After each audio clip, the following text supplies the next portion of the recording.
So this is a fascinating conversation here between Ben Shapiro and Bill Maher. And if you're a Christian, you'll want to watch closely how this plays out. Ben Shapiro actually starts here. We're going to start with a question that he asked Bill Maher that really stumps him. Bill Maher does have an answer for it. You're going to hear his response. But this whole exchange is actually a really great dialogue. And we'll stop. We're going to break down different parts of it and try to steelman as best we can the argument of the atheist and the secularist and what the right Christian response is. But it's a funny exchange. If you stay tuned in the end, there's also a really funny moment that relates to Ben Shapiro and his yarmulke. But let's start with this stumping question from Ben Shapiro. Why do you and I agree on morality like 87.5%? I'm a religious Jew. You're an atheist. Why do we agree on those things? I'll tell you. I mean, I can give you my answer. Yeah, please. Because we probably grew up a few miles from each other in a Western society that has several thousand years of biblical history behind it. And so you can think that you hit that triple and you formed your own morality, but the reality is you were born morally on third base. No, okay. Okay, even Tim Alberta's face here is funny, the crowd's reaction, the mug sip.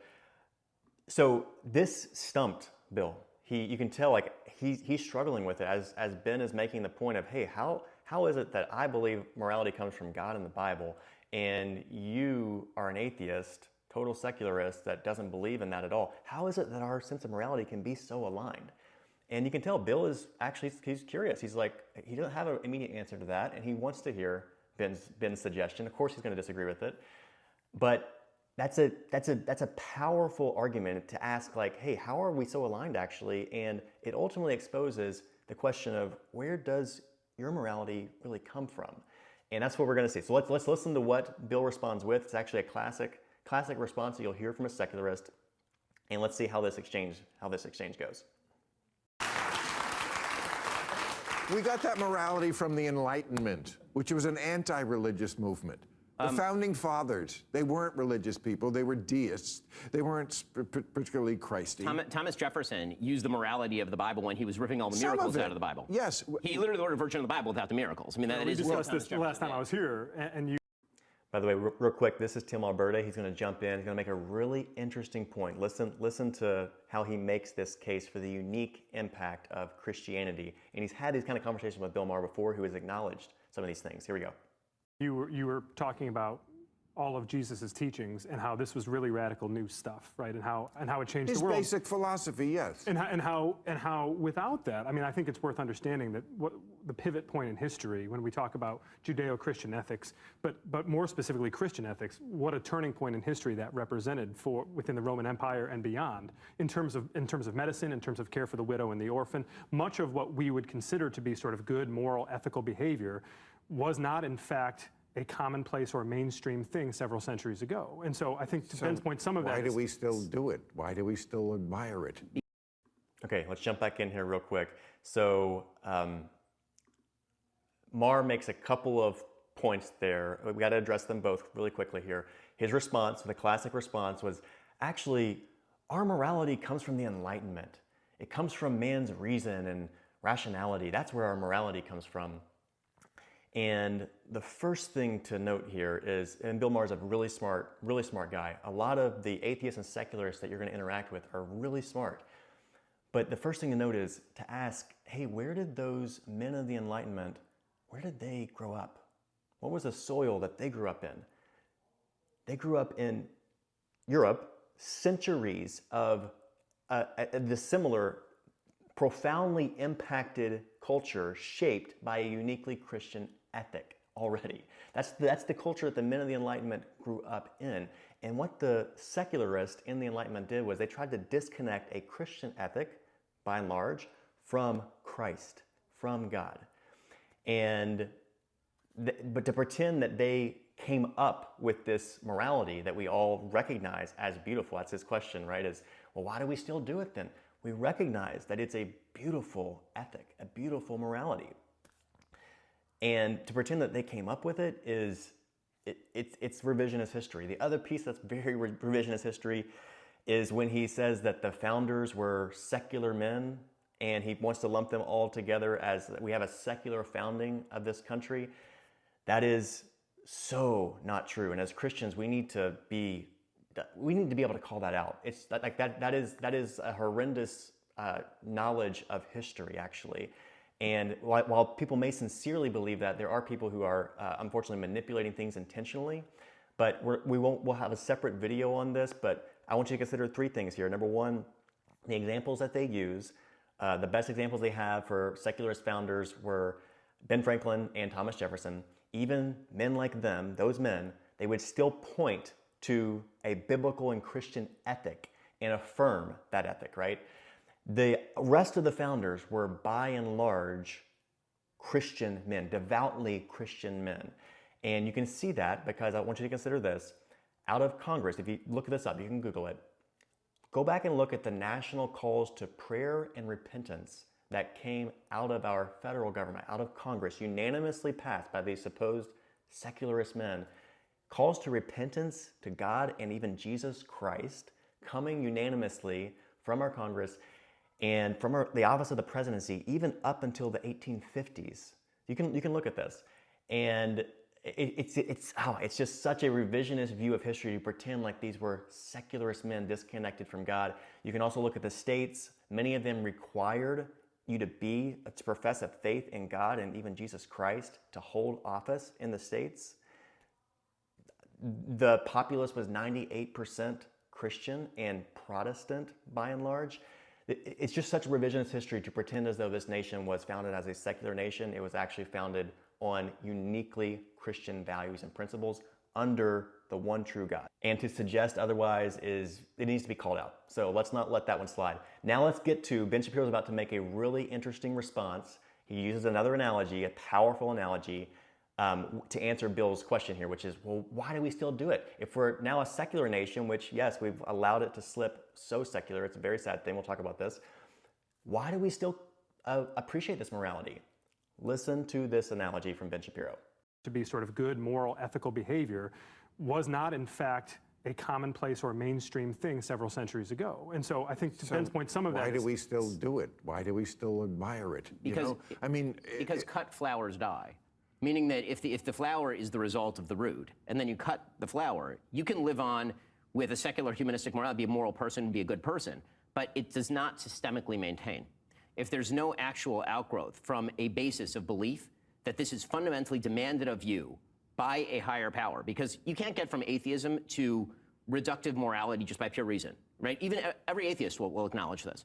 The values that you believe are not things that can just be reasoned to, because they assume things that are not in evidence, like the inherent value of humanity. I mean, we're pieces of meat wandering through space. What's the inherent value of that? These are all religious, faith-based premises. You don't have to believe in God to believe in those things, but they are logical jumps. They are leaps of faith, is what we would call that in religion. And so at least acknowledging that recognizes that we're all living in a world of faith, whether you believe in God or not. I'm just saying Okay, jump back in here real quick, because you'll notice with Bill Maher here, he's actually not going to respond to these core arguments. He's not going to respond directly to what Ben and Tim have laid out here, which is this is actually uniquely Christian ethic. And what you experience here in America and in the West is we're living off of the shoulders of that ethic. We're living on the fumes of it, if you will. And yes, we've tried to disconnect, and that's where the cut flower syndrome. It's such a powerful analogy. Ben's not the first one to use this, but Christians, we need to know this. Cut flower syndrome. It describes so well what we are experiencing in this country and in the West, and that is that we have centuries of, again, uniquely, profoundly Christian roots. And what's happened is, and I go back to, like, how did this happen? Christians abdicated. Christian men stepped back, and we ceded ground to secularists. And what happened was they have made this more and more a secular country, and the rest of the West even more advanced than we are when it comes to their progression towards secularism and away from their Christian roots. But what it means is that there's still those Christian roots produced a beautiful flower, the most thriving, flourishing civilization that humankind has ever experienced, because of those uniquely Christian roots, because of a people that wanted to honor God and acknowledge that there is a God above the state, that our rights come from God, not from man. That's not an Enlightenment idea. That is a uniquely Christian idea, that we are made in the image of God That's where human rights come from. So Ben Shapiro's point here, to punch back to say that, hey, secularists, they want to box out Christians because what they believe requires faith. The response to that is to acknowledge, yeah, it does take faith to be a Christian. It takes faith to believe the truth. It takes faith to believe in the one true God and to believe in Jesus. It does take faith. There's a lot of evidence as well. It's not a blind faith. There's a lot of evidence, and we're going to talk about the empirical piece of this too as it plays out in history.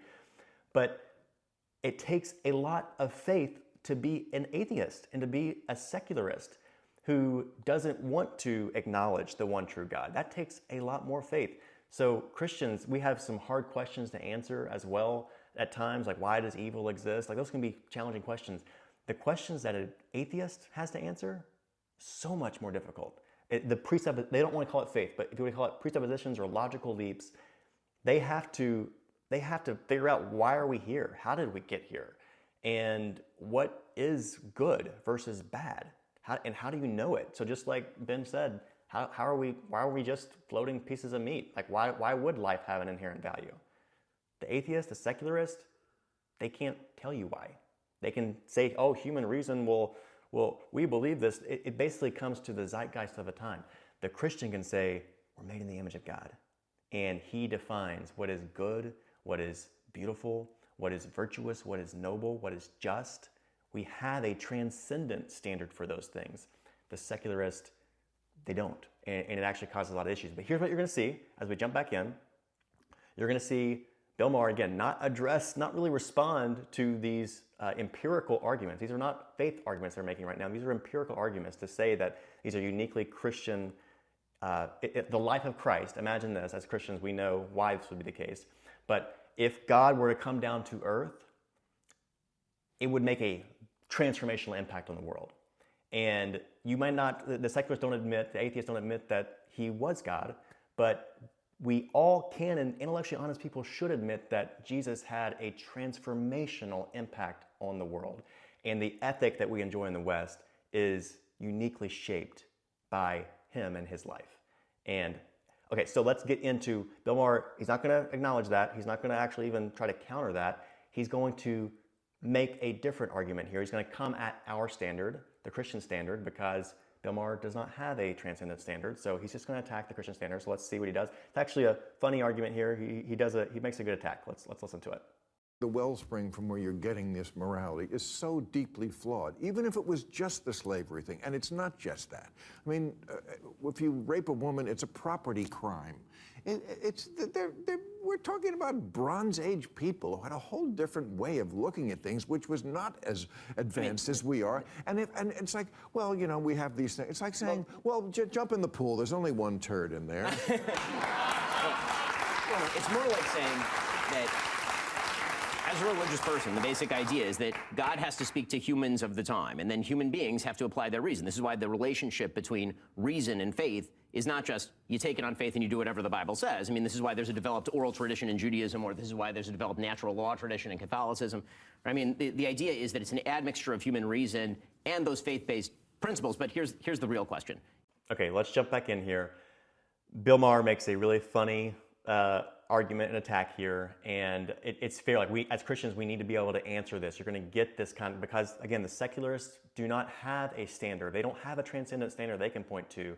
What they're going to do, their best arguments that they do have, is to try to attack. Well, let's attack their standard because there's weird stuff in the Bible, and that morality. There's some messed up things that we could say that is defined in that morality. So Ben makes a valiant effort here on the fly to kind of respond to this when you're talking about reason and how it still takes reason. Let me offer another response, what I think would be a better response for the Christian in this kind of attack. The first is to unequivocally acknowledge that, by the way, man, we don't define good. We don't define what is just. We know what is good, what is just, based on God. He actually is the one who gets to define it. So we should unabashedly point to the transcendent standard and say that whatever our perception might be in this modern world of what is just or good or any of those things, God is the one who actually defines that. So we should always be going back to that. And again, there's empirical proof for how this leads to human flourishing. But that's the first thing, unabashedly say that. The second thing is to kind of address those particular critiques around, hey, there's weird stuff in the Bible, we should be clear to differentiate between things that are descriptive versus things that are prescriptive. So the Bible is a story of God relating to humanity. Humanity is messed up. And you're going to see a lot of messed up, bad things in the Bible, even from people that were people of God in the Bible. And a lot of those things that you're going to see, they were descriptive of that human condition, a sinful human condition, and not prescriptive. So we need to be able to distinguish on that. But here's the other direct answer I would give when he's talking to like the civil penalties associated with crimes and even the issue of slavery. That's actually a counterproductive example to Bill. Let's come back to that one in just a second. So the Christian also needs to be able to say, hey, there are 3 types of law that you'll find in the Bible. There is a ceremonial law that has to do with rituals and customs, a lot of them relating to worship. And we believe that Jesus Christ was the fulfillment of that ceremonial law, and it was pointing to, it was keeping the Israel people, the Israelites, it was keeping them pure and holy and set apart. And as Jesus came back, he was the fulfillment of that law, and that law is no longer binding on us today. The second type of law is the civil law, and that's associated with crimes and penalties associated with those crimes. And we look at that as that was the law given to the people of Israel and Moses for how they should handle and address crimes and civil penalties. There's wisdom, as been laid out, that's required in order to determine how a culture and society should handle crime and civil penalties attached to that. And we should use the Bible to guide us, God's transcendent truth to guide us in that. But then there's the third category, which is the most important one. That is God's moral law, how he defines what is right and wrong. And that is unchanging. That is based on God's character. And we see it in the creation order as well. And it's fulfilled throughout the Bible, not just in the Old Testament, but Jesus did not come to abolish the law. He tells us that. He came to fulfill it. And God's moral law, Jesus actually raised the bar. He raised our understanding, the understanding of the people at the time, for what it meant to behave and act morally. It wasn't just our outward actions. It was our thoughts and our heart. The moral law is unchanging. And that is what should guide us and tell us, hey, how do we know right from wrong? And how do we think about it? How should we think about these things as a people, as a society? That's based on God's transcendent moral law. The 10 Commandments summarize that, and it's backed throughout the Bible. It's based on God's nature. Okay, so let's get back to this. Before we do, hang on, he mentioned slavery. I want to say this is a point I think that is very counterproductive for Bill Maher here, because he wants to say that morality came from the Enlightenment and from man's reason. Slavery was a scourge on the world, and it wasn't Christians who created slavery. Slavery was found all over the world as long as we have history for mankind.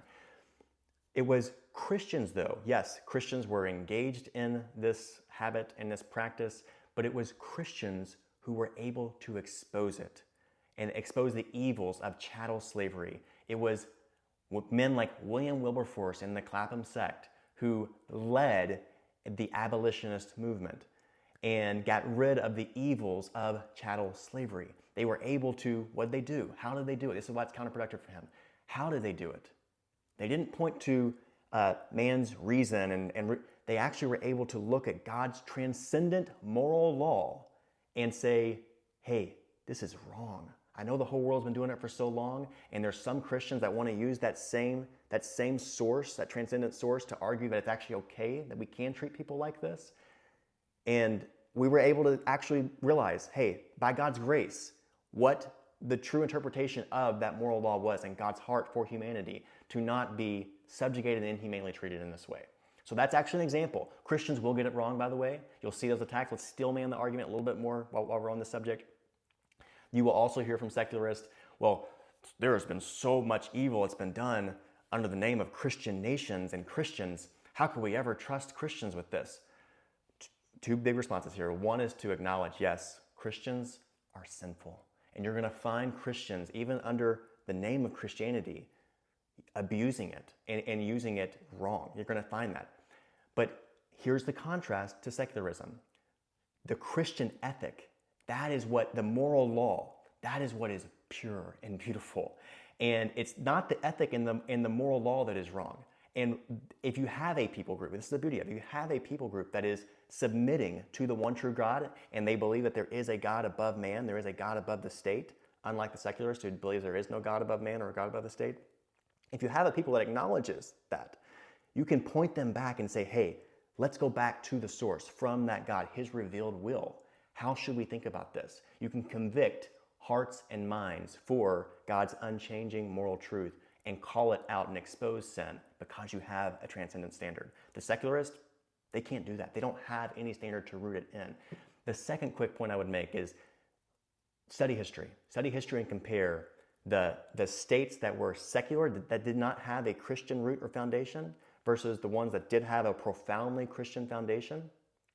Study the atrocities and try to just contrast and compare. It doesn't justify anything that the Christian nations may have done, but compared to the secular states, oh my goodness, it is scary. You can Google it. You can Google it. Look at the USSR, look at communist China under Mao, look at Cambodia, Vietnam, Korea, parts of Eastern Europe. It's scary what happens when you disconnect from a transcendent source because you're no longer required by a God above you to act rightly. That's when it gets really scary. And we're seeing that with the cut flower syndrome, by the way, in America and in the West. We're seeing a degradation in our morality. We're seeing a lack of respect even for the dignity of human life, not just with abortion, but also with the way people are justifying violence, physical violence, and death in response to somebody's speech. That's what happens when you have moving goalposts for your standard of morality. You can morally justify things because there is no God that you're accountable to, and there is no transcendent standard. So the Christian needs to know these things. We need to be unabashed in defending the fact that we should be submitting to a transcendent power, to the one true God and his source of truth. Okay, let's get back to the end here. It's going to wrap with this question from Ben Shapiro. If the sort of reasonable morality that you espouse is universal, then why is it not even remotely universal on planet Earth? Okay, it is only found in Christian-based societies. You will not find it unless it was grafted on later by, us conquering someplace. Christian-based. You saying this with the yarmulke on? Yes, because Christianity. Yes, because. Okay, that was another funny moment there from Bill Maher. And it's funny, notice what he did. Like, again, Shapiro makes a really good point, really good case there. Bill Maher doesn't respond to the substance of this argument. He hasn't responded really to the substance of many of these points that Ben or Tim have brought up. He makes a funny comment, which is actually pretty true. It's funny that even Ben can recognize the unique impact that Christ has had on this world, even as a religious Jew who doesn't acknowledge the deity of Christ. Even Ben acknowledges that with the yarmulke on. But I also want to steelman. Let's take a minute. Let's just steelman really quickly. If Bill Maher were to respond to that, what would he say? The secularists, one of their best arguments is they'll say, hey, actually, there was morality found in other cultures that never knew the God of the Bible from centuries before Christ even came. They still had their own moral law. And they didn't agree with murder, maybe they didn't agree with stealing. And here's what the Christian will say. We'll say, yes. And do you want to know the reason for that? The reason for that, the Apostle Paul tells us, whether, again, they acknowledge the truth of the Bible or not, the reason for that is that the law of God is written on our hearts. We have a conscience. And the Apostle Paul tells us that even the Gentiles who haven't heard the law of God, they're aware of it. They're aware of God's moral standard. Here's what we'll also say. Man is naturally rebellious. Even Christians, we have a naturally rebellious, sinful spirit. And even though we have this God-given conscience, we like to create our own rules. And we like to create our own morality that's not connected to him. So you're going to find, and what happens over time is that the more we disconnect, the more that we rebel, the more our conscience actually dulls. So there might be a base morality that people who were never exposed to God could actually appreciate and recognize in a culture and civilization, because guess what? It actually produces more human flourishing. That's kind of the whole point as we've gone through this discussion today, is that following the one true God, honoring him, surprise, surprise, leads to blessing. It leads to flourishing. And you can find even godless people that can acknowledge some of those basic premises of morality as well too. But let's wrap it up here on this funny exchange. Is it because Christians believe the first half of the Bible, which is I'm mine? working on them, Bill. I'm working on them. Well, as you know, this is the point where I remind all Christians in my, first of all, I appreciate all the attempts to convert me, and yes, you get infinity heaven points if you're the one who does it, is what I have heard. All right, final question. Okay, and then they move on to a totally different topic. But I hope you enjoyed this conversation. As Christians, we should be fighting for the person. So I know that this can sometimes get heated as you're having these discussions, and there can be, from both sides, there can be some condescension and intellectual kind of snobbery. And as Christians, though, we should have a heart for the person because this world is broken. And what do we know? We know that Jesus is the answer. And if we believe, and if we know, if we truly believe that Jesus is the answer and that God is the standard for morality, we should want people to know about it. We should want that standard for morality to actually guide our behavior and the way that we think about what's right or wrong, and even the way we set up our society. That's the way this nation was founded. If you like this kind of content, we're going to do more of this, so you can subscribe. But if you got value out of this video, I do have one request for you. Be a river, not a reservoir. Is there somebody else you can share this with, another Christian who could get value from this video as well? And remember to lead with clarity and courage. We are about the truth, and high grace. We want Ben Shapiro, who sees that transformational impact of Christ, we want him to recognize that he is the fulfillment of the first part of the Bible that he has. And we want to see him acknowledge and submit to Christ as his Savior as well. We want this for Bill Maher too. We want them to experience the joy of salvation. Be a joyful warrior like Charlie Kirk. Go forth and make disciples. God bless.